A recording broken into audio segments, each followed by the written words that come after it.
Hello, it is the 30th of December 2010, and I'm going to start this off with the memory within the silver trades using the United States time of 9:30 a.m. Eastern to 4 p.m. How often? Every 15 minutes, silver closes at these price levels. This being 30 and a half, give or take a quarter.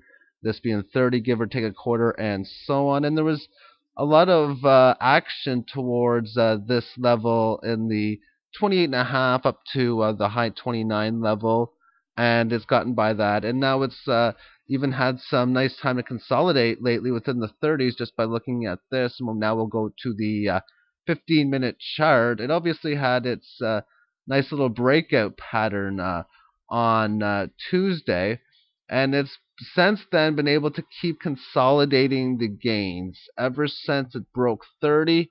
Well, first when it got up to 30, it really wasn't much resistance, and when you see that, you're like, okay, well, it's a psychological number.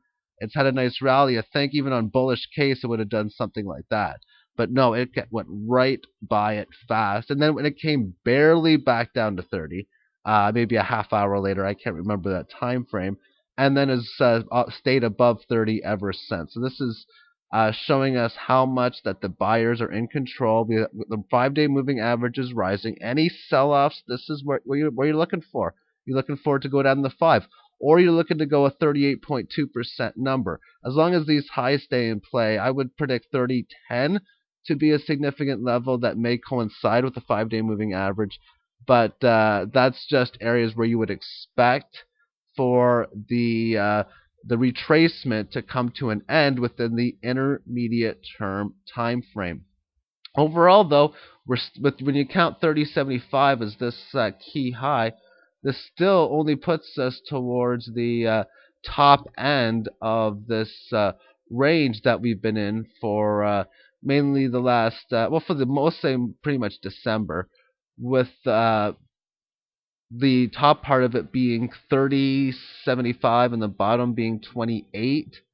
Throughout the last portion of December, it has mainly stayed above 29, and when that's the case, there's just so many bullish tendencies: higher low, higher low, higher low, higher low, and then as long as the next low is above 29, it would be yet another higher low for this. So you see all of these types of things, and the market's been bullish for so long. When in doubt, when you have any of a key indecision moment, you want to give the benefit of the doubt for the buyers or for this market to proceed towards the upside. And the next key Fibonacci resistance levels within the long-term time frame is 3140 and then 32 within the intermediate. And the 3140 is a reference towards the $4 lows and the $8 highs. This is the quarterly chart.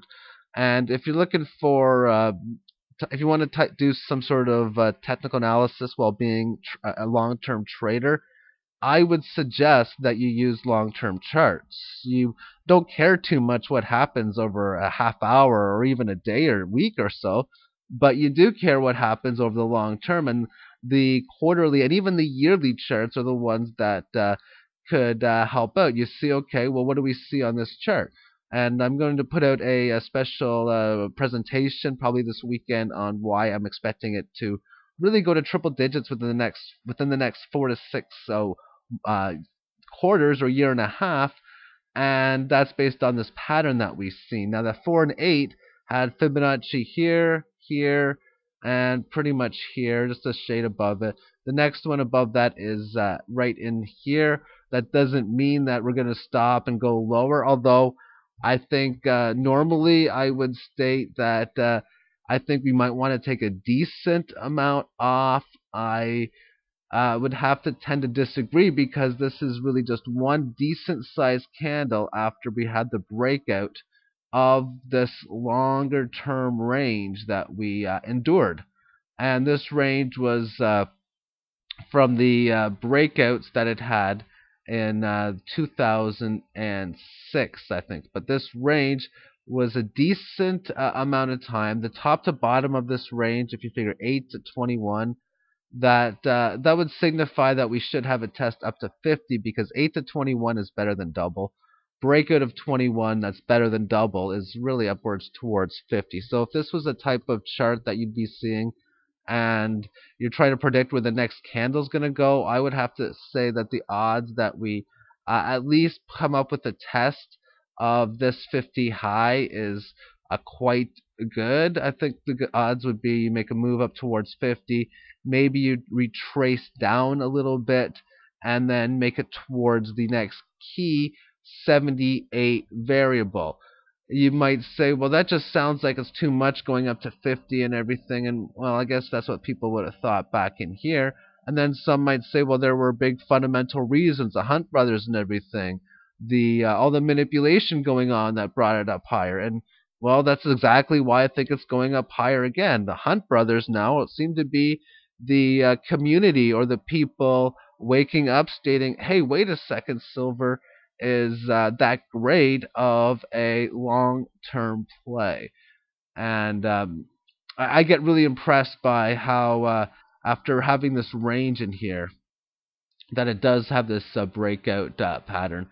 And yeah, maybe it might consolidate back to 24, 25, but even still, I think there's a decent chance that 24 is going to hold on the market. Anyway, thank you for watching, and take care, everyone. Bye-bye.